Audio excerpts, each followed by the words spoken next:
pelajaran ingkang kapengker dipun aturaken bahwa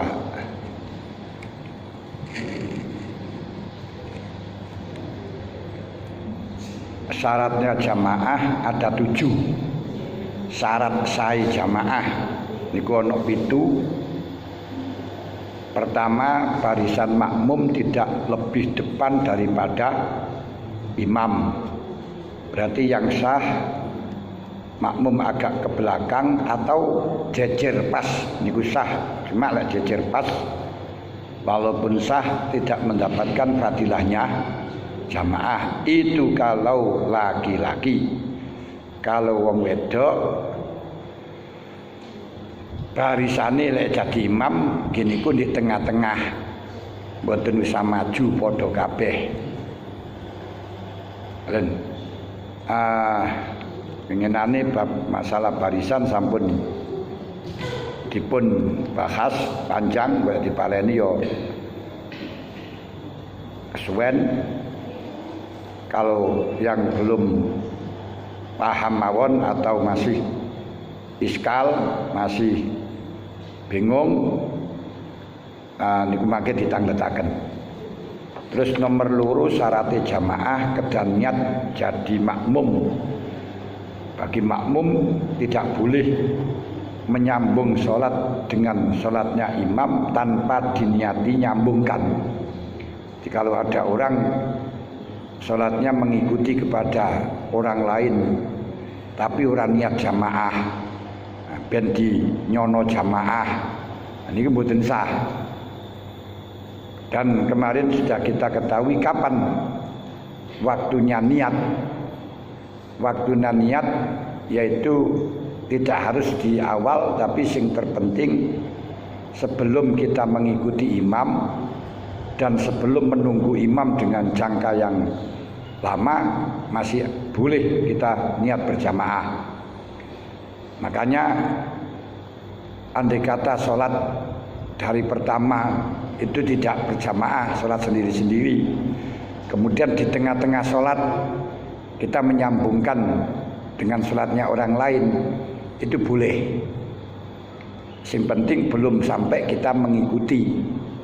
Kalau ikut dulu terus niat ya nggak sah, karena ikut tanpa niat ikut tidak dianggap ikut dan tidak sah karena main-main itu namanya, gak niat ibadah.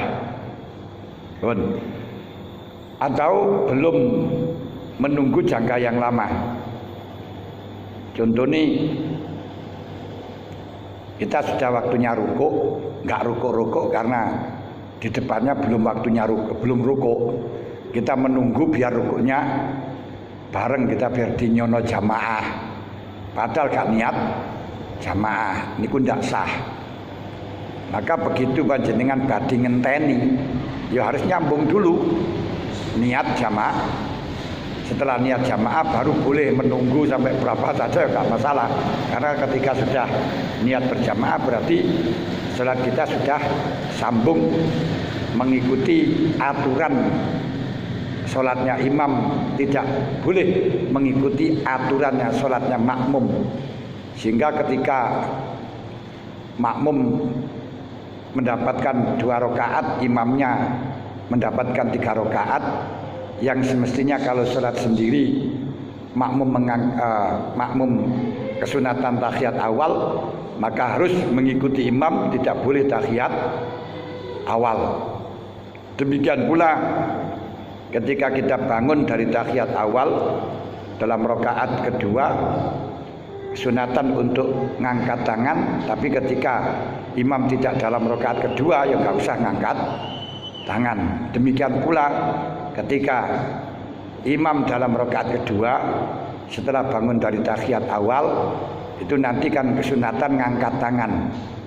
Bagi makmum yang masih dapat 1 rakaat, yang semestinya kalau sholat sendiri tidak usah ngangkat tangan, harus adaptasi mengikuti aturannya sholatnya imam, maka harus kesunatan ngangkat tangan. Karena tidak semuanya di dalam takbir itu kesunatan ngangkat tangan.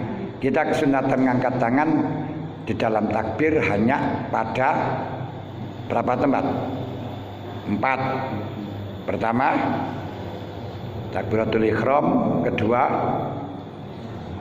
mau rukuk, ketiga bangun dari rukuk, keempat bangun dari tahiyat awal, dan terus ketiga, syarat ketiga terus imam itu tidak wajiban untuk niat jadi imam. Walaupun imam tidak niat jadi imam, makmum akan tetap mendapat fadilahnya jamaah manakala makmum niat jadi makmum. Nah, dalam suratnya imam dihukumi furoda, ijen-ijen, nggak dianggap jamaah. Makmum dianggap jamaah, imam tidak dianggap jamaah karena makmumnya niat jamaah, imamnya nggak niat ngimamin. Nah, cuman imam tidak wajib niat jadi imam kecuali dalam sholat yang harus dilakukan dengan jamaah bagi imam. Bagi imam, kalau bagi imam tidak jamaah ya tidak harus. Misalnya sholat Jumat, kalau imamnya itu sholat Jumat, ya harus niat jadi imam. Lalu imamnya nggak sholat Jumat tapi sholat zuhur, makmumi sholat Jumat berjamaah dengan imam sholat zuhur, no problem, nggak apa-apa. Imam tidak niat jadi imam juga nggak apa-apa, dengan catatan jumlahnya makmum sudah mencapai 40 selain imam. Seperti kasus-kasus di Blitar Selatan, itu kan imamnya selalu panggilan dari orang lain, sehingga kalau imamnya nggak datang jumatannya libur. Blitar Selatan ini pancen ini ngoten lho. Saestu mulane sing kira-kira ten mriko saged manfaat dan daerah kita niki ora patihan nek penggawean niku hijrah mawon ten mriko supaya iso ngajari wong kono lan kono ben ana imami. Aja prinsipe kumpul, apa sing penting mangan gak mangan pokok kumpul. Tapi kita coba ikut berjuang ngiseni tempat-tempat sing ngoten niku sehingga menjadi imbang. Tapi ora gelem. Nah, niku jane ini perlu sekali teng niku. Mergo kados Blitar Selatan niku lek kalih NU ngoten mawon kita sik mireng NU niku pun wedi. Kok bapak-bapake mbah-mbahe biyen wis dibleh karo NU. Tapi lek kalih Nahdlatul Ulama ngoten purun. Nah, lek kalih NU mboten purun. Nah, niku ten Blitar Selatan saestu niku ngoten niku pancene. Masyaallah, mulane perlu diseni. Salat yang wajib jamaah berarti ketika imam melakukan salat yang harus dilakukan dengan jamaah, ya harus niat jadi imam ketika jadi imam. Kalau tidak, salatnya enggak sah karena mestinya jamaah kok tidak jamaah. Lah salat yang harus jamaah yang berarti ketika jadi imam harus niat jadi imam itu hanya ada 4. Di sholat sing wajib jamaah yang berarti ketika imam mengimami sholat 4 itu harus niat jadi imam niku hanya ada pinten 4. Siji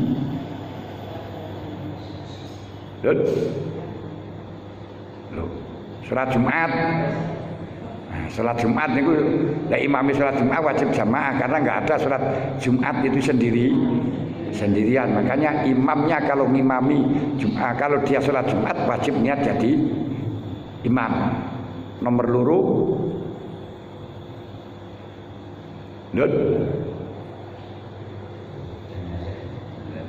jenazah. Sholat jenazah mboten kedah jamaah dhewean mulai. Nomor loro sholat mu'adah. Sholat mu'adah niku ketika panjenengan mantun sholat akan melaksanakan sholat lagi, maka kesunatan maka boleh. Jadi ketika sudah sholat akan sholat lagi itu boleh, dengan catatan jamaah. Karena dengan catatan jamaah, ketika jadi imam ya harus niat jadi imam.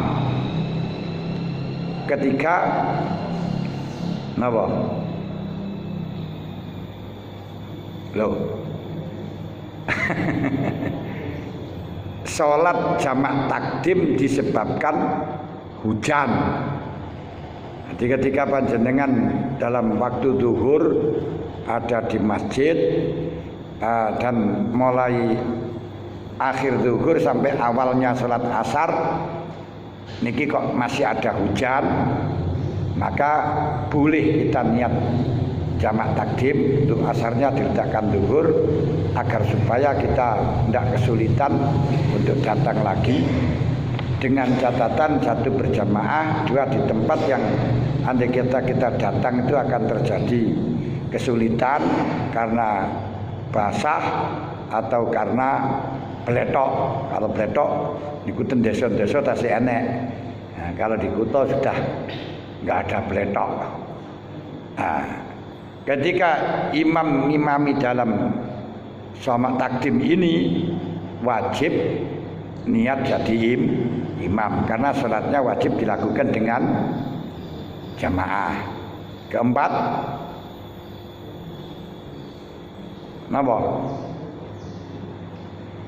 Sholat yang dinazari dengan jamaah. Nah, yo wong jamaah kok sing nazar barang. Misalnya dia nazar, kapan-kapan aku kok terpilih menjadi ketua akan sholat jamaah.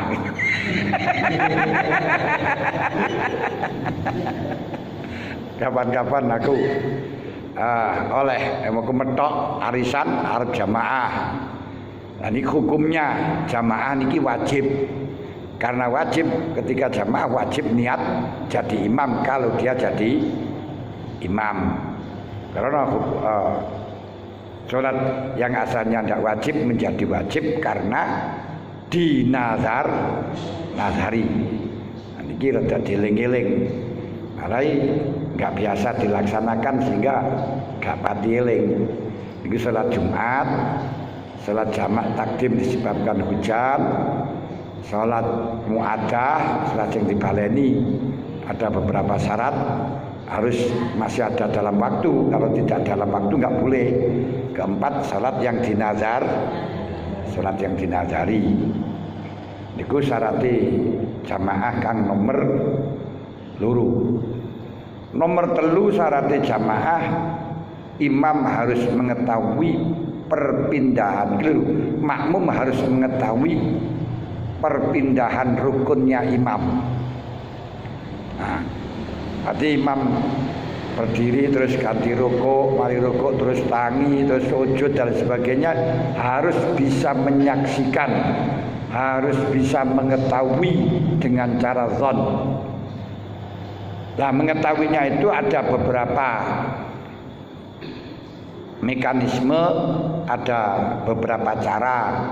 Bisa mendengarkan suaranya imam langsung, atau suaranya mubalig kalau imamnya kurang bisa mengeraskan.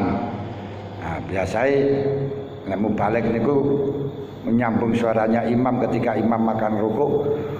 Allahu Akbar, Allahu Akbar. Jika akan sujud, Allahu Akbar, Allahu Akbar. Iku jenenge mubalig.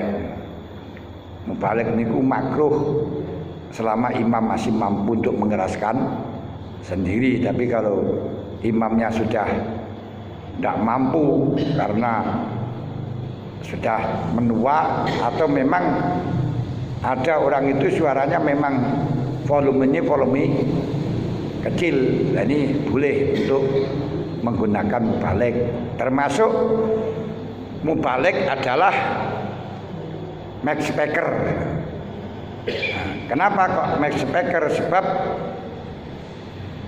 Di dalam mubalik itu tidak harus orang sholat, baik sholat atau tidak sholat boleh, atau tidak harus orang Islam, non Islam saja bisa menjadi mubalik, menyampaikan suaranya imam atau orang fasik dengan catatan makmum membenarkan.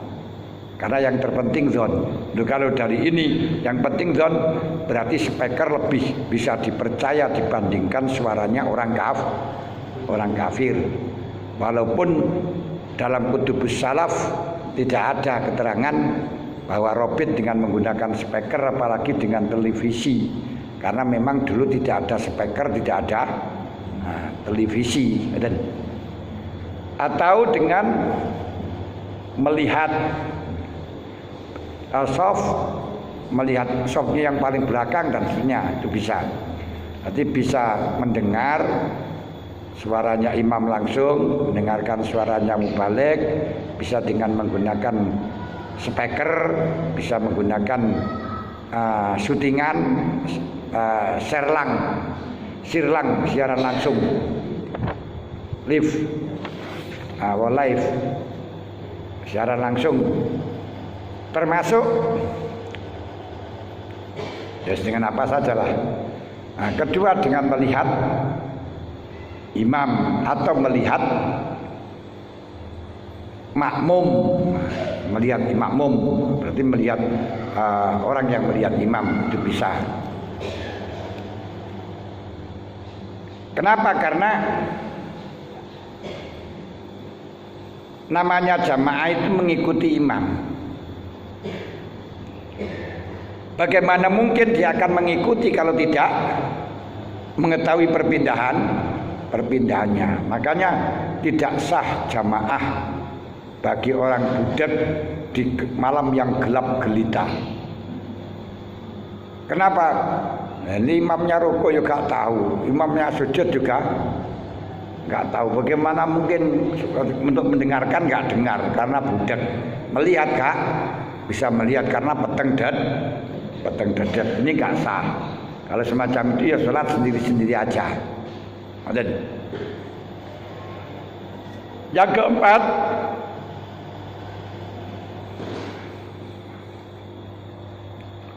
adanya imam dan makmum harus satu tempat.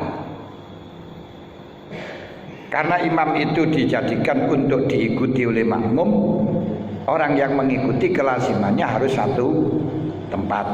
Hanya saja kata satu tempat itu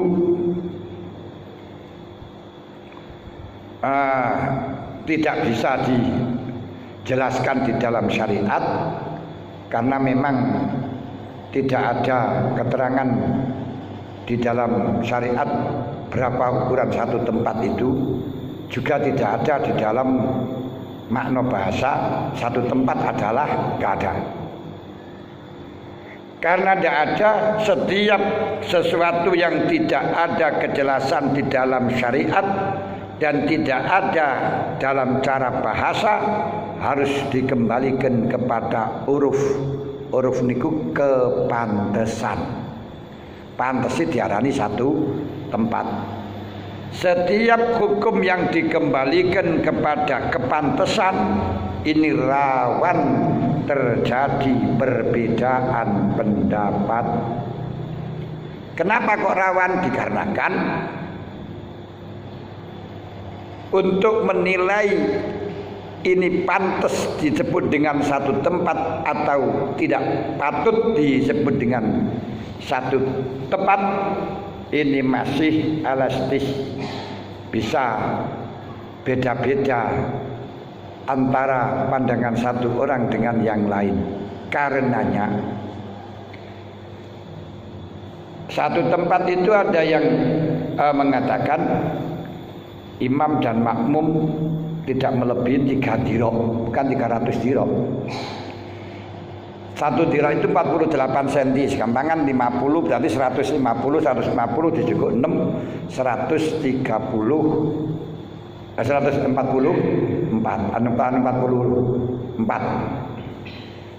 Jadi 144 cm.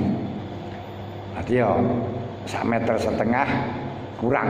Itu antara jaraknya imam dan makmum. Kalau melebihi dari itu gak sah. Tapi menurut Imam Syafi'i enggak sampai 300 dirok.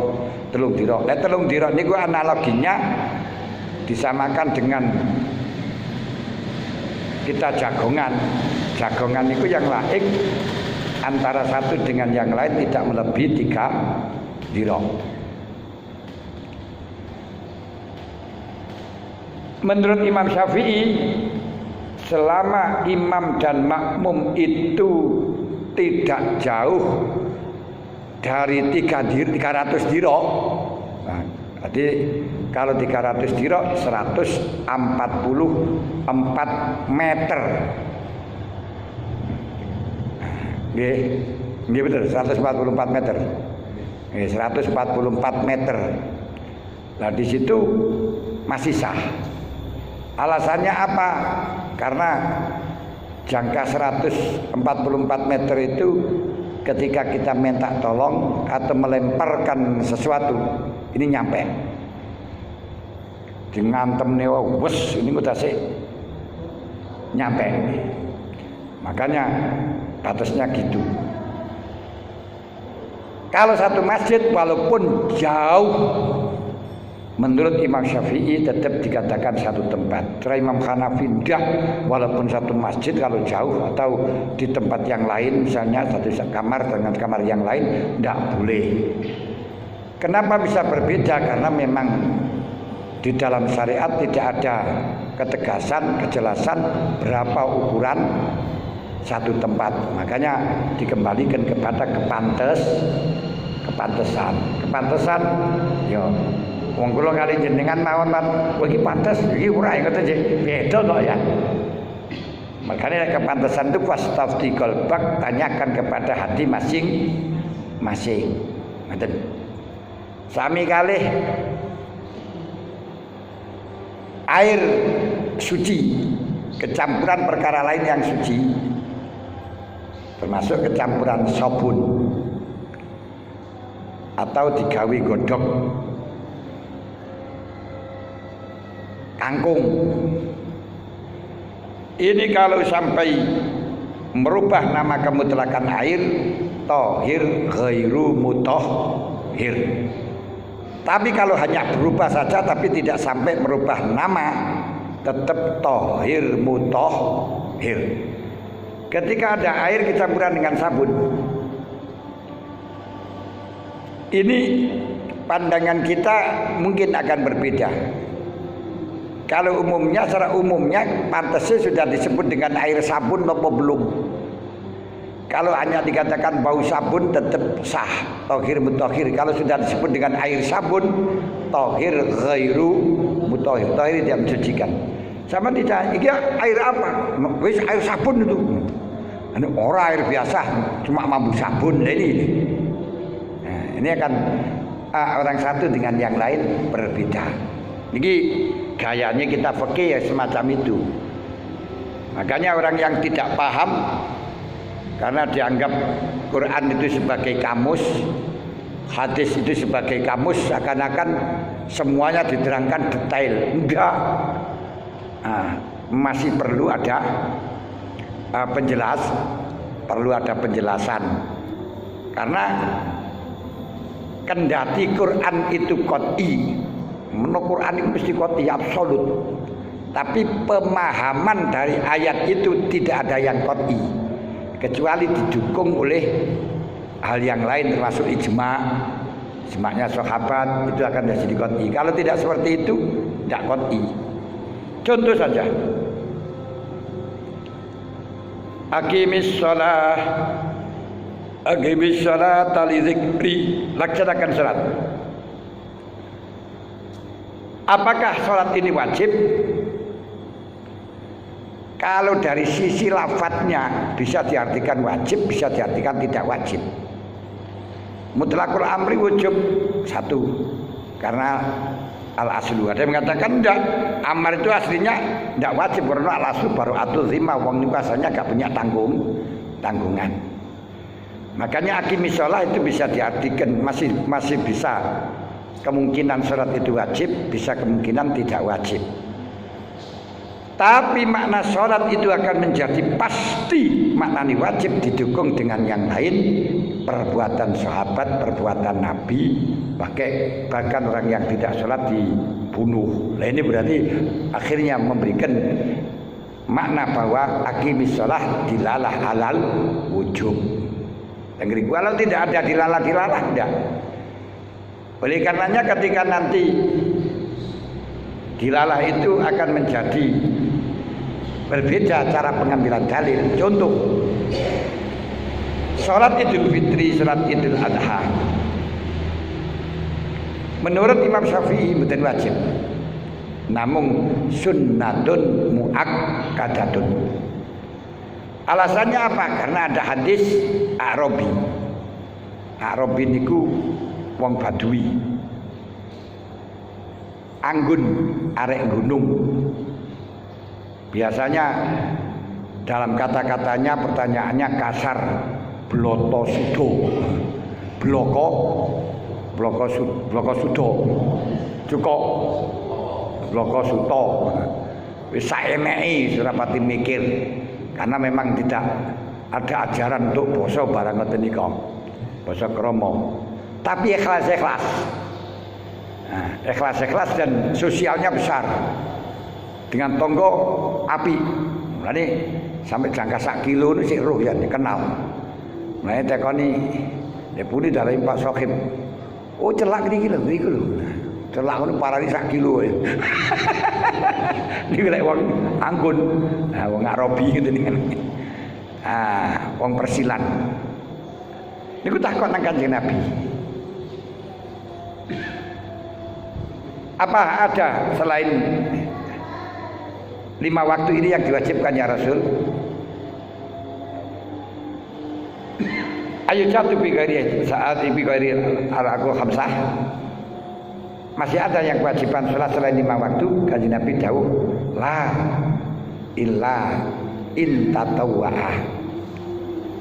Tidak ada kewajiban sholat selain 5 waktu kecuali tatawu. Tatawu itu adalah perbuatan yang tidak pernah dilakukan oleh Rasul, tapi merupakan inisiatif kita sendiri, tapi bukan berarti dilarang oleh Rasul. Contoh, kita setiap hari wiridan sholat 1000 rakaat, maka Nabi buat nggak ada wiridan itu. Nah, itu muncul dari inisiatif kita. Ini disebut dengan tatawu. Nah, kenapa? Karena tidak ada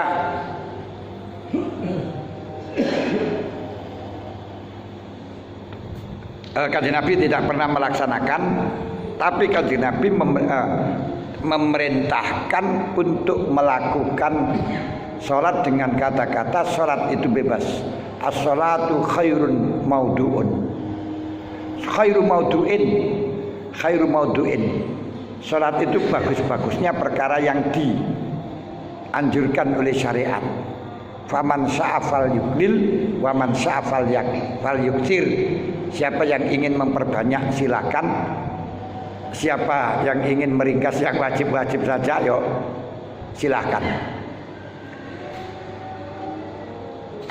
Nah, kita melakukan sholat apa saja nggak dilarang. Tapi ketika Kanjeng Nabi tidak melaksanakan atau tidak memerintahkan secara khusus, itu namanya tatawu.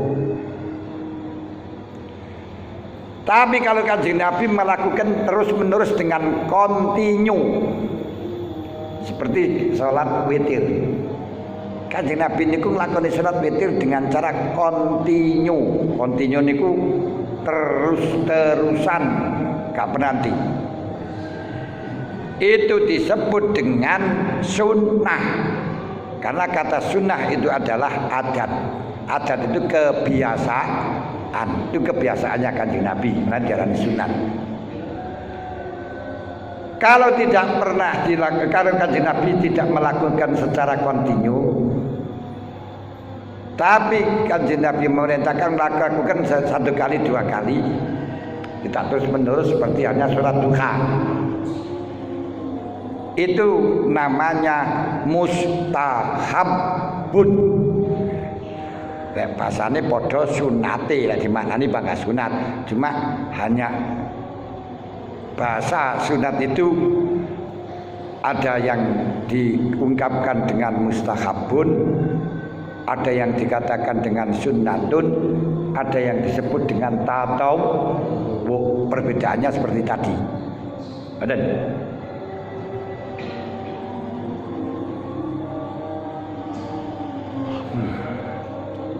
Yes.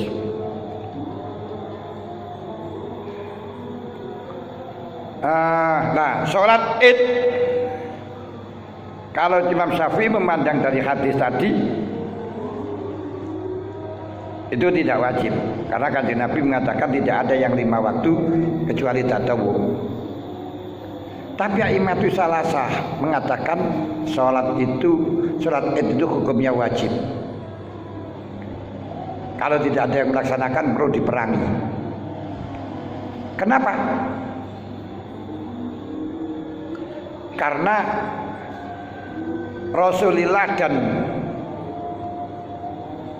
para sahabat tidak ada yang absen, yang pernah absen melakukan sholat id.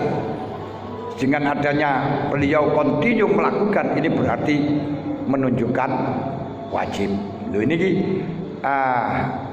perbedaan di dalam pandangan antara imam dan satu dengan yang lain dari sisi penalaran dalil, walaupun dalilnya qot'i, tapi pemahamannya masih zonni.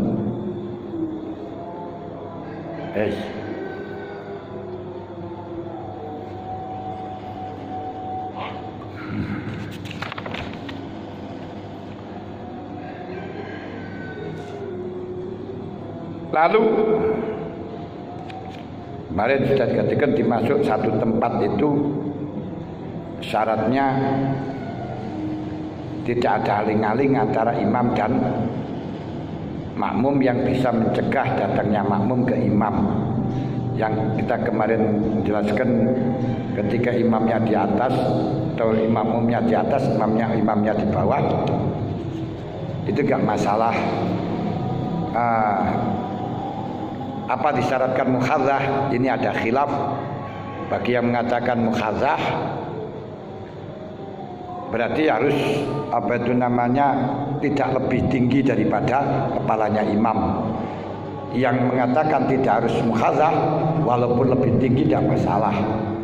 Sekira umpama dikasih gandolan itu bisa sampai misalnya memiliki masjid tingkat umpama dikai tampar ngene sotek mudun itu gak masalah. Walaupun tidak ada tamparnya yang tidak menyarankan mukhadzah. Yang kemarin kita sudah bahas sampai sholat jenazah yang di atas meja kemarin terus dipraktekno nang Pak Danto.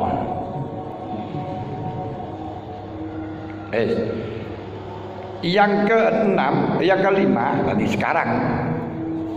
Yang kelima, syaratnya jamaah tawafuku sholatai jima.